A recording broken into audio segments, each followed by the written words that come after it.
నమస్తే. ఎన్నో ఆధ్యాత్మిక కార్యక్రమాలు మన ఛానల్‌లో ప్రసారం అవుతూ ఉంటాయి. ధర్మానికి రూపంగా నేను భావిస్తూ ఉంటాను. తండ్రిలా భావిస్తూ ఉంటాను. మనందరికీ సుపరిచితులు. ప్రముఖ ఆధ్యాత్మిక అలాగే మీకెటువంటి ధర్మ సందేహాలున్నా, ఇక పూజకి సంబంధించి మనం నిత్యం చేసే పూజలకి సంబంధించిన సందేహాలున్నా ఖచ్చితంగా కామెంట్ బాక్స్‌లో తెలియచేయండి. ఇక జ్యోతిష్యానికి సంబంధించి, వాస్తుకు సంబంధించి ఎలాంటి డౌట్స్ ఉన్నా స్క్రీన్ మీద కనపడే నంబర్‌కి కాల్ చేయొచ్చు. శివప్రసాద్ గురువుగారు కొన్ని ధర్మ సందేహాలతో ఈరోజు కార్యక్రమం మొదలవుతోంది. మీకు ఈ ధర్మ సందేహం మీకు కనుక ఉంటే ఇక నుంచి ఇలా పాటించే ప్రయత్నం చేయండి. నమస్కారం గురువుగారు. ఆశీర్వచనం తల్లి. గురువుగారు, గత వీడియోలో మీరు భోజనం గురించి మాట్లాడారు కాబట్టి, ఈ భోజనాలు మామూలుగా ఫంక్షన్స్‌లో కొంతమంది మన ఇస్తరాకులు తీస్తూ ఉంటారు. వాళ్ళు తీయడం మానేసి ఇంటి యజమానులు కానీ, ఇంట్లో పిల్లలనితో తీపిస్తూ ఉంటారు. ఇంక్లూడింగ్ మా ఇంట్లో కూడా అమ్మ అదే చెప్తుంది. మీరు తీసేయండి, ఎందుకు వాళ్ళతో తీపిస్తున్నారు అని. కారణం ఏంటంటారు? అలా తీయడం వల్ల కలిగే పుణ్యం ఏమిటి? దానివల్ల వచ్చే ప్రతిఫలం ఏ విధంగా ఉంటుంది? చాలా మంచి ప్రశ్నలమ్మా ఇవి. సమాజానికి చాలా అవసరమైనటువంటి ప్రశ్నలు. ఇలా అందరూ తెలుసుకోవాల్సినటువంటి ప్రశ్నలు అడగడము కూడా తల్లి. అందుకనే మీ ఔన్నత్యం తెలుస్తుంది అడగటంలోనే. Thank you. ఇప్పుడు ఏదో అడిగాం అనేటువంటిది కాకుండా దాంట్లో నిగూఢమైనటువంటిది బయటికి రావాలి అనేటువంటి తాపత్రయంతో 10 మంది తెలుసుకోవాలి, తెలియాలి అనేటువంటి ఇదితో అడుగుతారు చూడండి. అప్పుడు ఇది లోక కళ్యాణార్థం జరిగేటువంటిది, మీ స్వప్రయోజనం కాదు. ఇది లోకం అందరూ తెలుసుకోవాలి అనేటువంటి. ఎందుకు మనము భోజనము అసలు పెట్టడం ఏమిటి అంటే, మామూలుగా అన్నదానము అంటూ ఉంటారు. అన్న ప్రసాద వితరణము అని అనాలి. దానము అనేటువంటిది అనకూడదు నిజానికి. అన్నదానం అంటే దానం చేయడానికి మనం ఎవరు?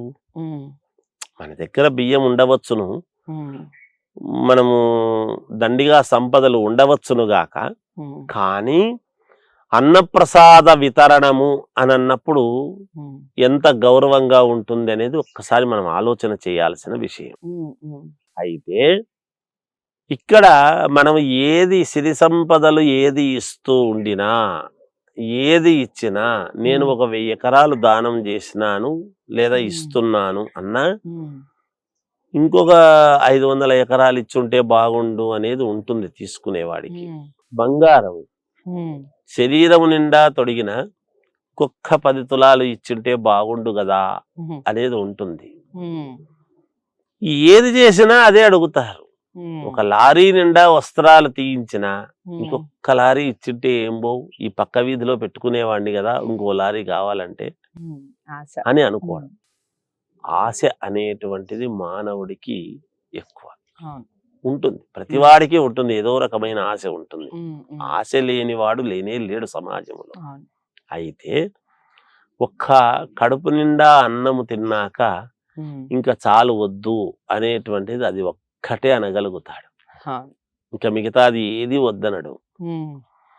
కనుక ఈ అన్నప్రసాద వితరణం అనేటువంటిది చాలా పరమ పుణ్యప్రదమైనటువంటిది అని మనకు శాస్త్రాలు చెప్పబడుతున్నాయి. ఎవరు ఎంత గొప్పగా చేశారు, అన్నదానాలు ఏమిటి, గొప్పతనం ఏమిటి, చాలా మహానుభావుడబ్బా ఇంతమందికి భోజనాలు పెడుతున్నాడు అనేటువంటివి జరుగుతూ ఉంటాయి.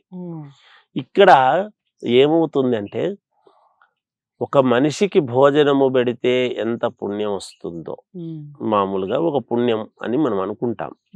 అలాంటిది తిన్న తర్వాత ఎంగిలి ఇస్తరాకులు తీయటం అనేటువంటిది, శ్రీకృష్ణుడంతటి వాడు నేను ఎంగిలాకులు తీస్తాను అని చెప్పాడు, తీశాడు కూడా. శ్రీకృష్ణుడంతటి వాడు ఎందుకు? అందుకనే మనము అభ్యాగతో స్వయం విష్ణు అనేటువంటి మాట మాట్లాడుతూ ఉంటాను. ఎవరైనా ఆ సమయానికి వచ్చారు భోజన సమయానికి అంటే శ్రీ మహావిష్ణువు యొక్క స్వరూపముగా భావించి పెట్టాలి.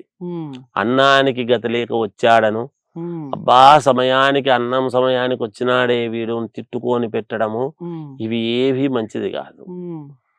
ఒకరు భోజన సమయానికి వచ్చారు అంటే మనకు లేకపోయినా సరే, అరే వచ్చాడు తిను ఉమ్, అని చెప్పి పెట్టడం ధర్మము అనేటువంటిది ధర్మశాస్త్రాలు చెప్పబడుతున్నాయి. ఉమ్, ఉమ్, అలాంటిది ఒక ఎంగిలి ఇస్తరాకు ఒకరిది ఎత్తినాము అంటే ఉమ్, 1000 మందికి భోజనము పెట్టినటువంటి పుణ్యము అన్నాడు. ఉమ్హు, ఒక్కరి ఎంగిలి ఇస్తరాకు తీస్తే ఉమ్హు.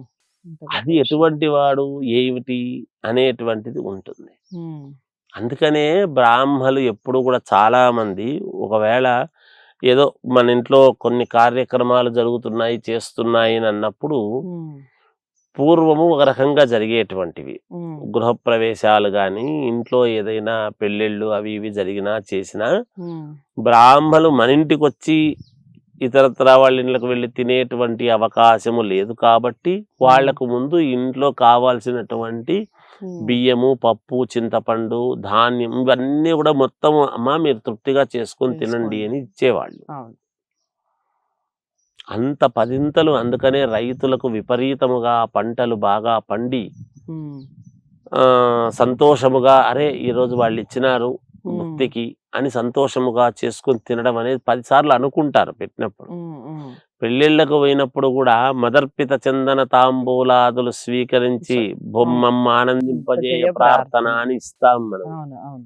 మేము భోజనాదులు స్వీకరించి అని. ఉమ్, పెళ్లికి పోయిన ప్రతి వాళ్ళు భోజనం ఎలా ఉంది అని అడుగుతారు. ఉమ్, ఎందుకు?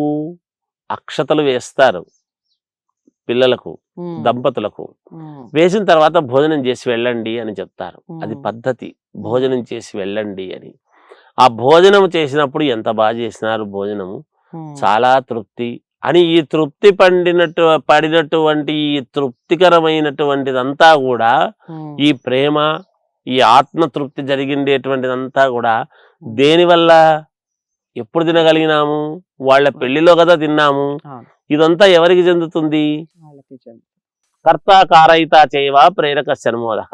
ఆ కార్యక్రమం చేసినటువంటి ఆ ఇంటి పెద్దకు, ఆ పిల్లలకు, ఆ పిల్లల తల్లిదండ్రులకు. ఉమ్, పెళ్లి అంటే అటువైపు ఇది ఇటువైపు ఇది రెండు కలిస్తేనే కదా కలుస్తారు. పెళ్లి అయ్యేది. అవును. కనుక వాళ్లకు వెళుతుంది. అందుకని ఆ దంపతులు ఉమ్, సంతోషముగా చిరకాలము ఆనందంగా జీవితం గడపటానికి మేలు జరుగుతుంది అని అలా భోజనాలు పెట్టేవాళ్ళు. ఉమ్, అలా ఎంగిలి ఇస్తరాకులు తివ్వటము అనేటువంటిది ఒకరి ఇస్తరి తీస్తే 1000 మందికి భోజనం పెట్టినటువంటి పుణ్యం అన్నాడు. కాబట్టి ఉమ్, పుణ్యం వస్తుంది కాబట్టి తీయడం అని కాదు. ఉమ్, మనకు పుణ్యం రావాలా అని చెప్పి తీయటం అనేటువంటిది కాదు. ఎంగిలి ఇస్తరాకులు తీయటం అనేటువంటిది మనము మళ్ళీ మళ్ళీ వచ్చే జన్మలో మన తర్వాత వాళ్లకు మనకు మేలు జరగాలి అంటే సేవా ఉమ్, సేవా దృక్పథం అనేటువంటిది చాలా అవసరము.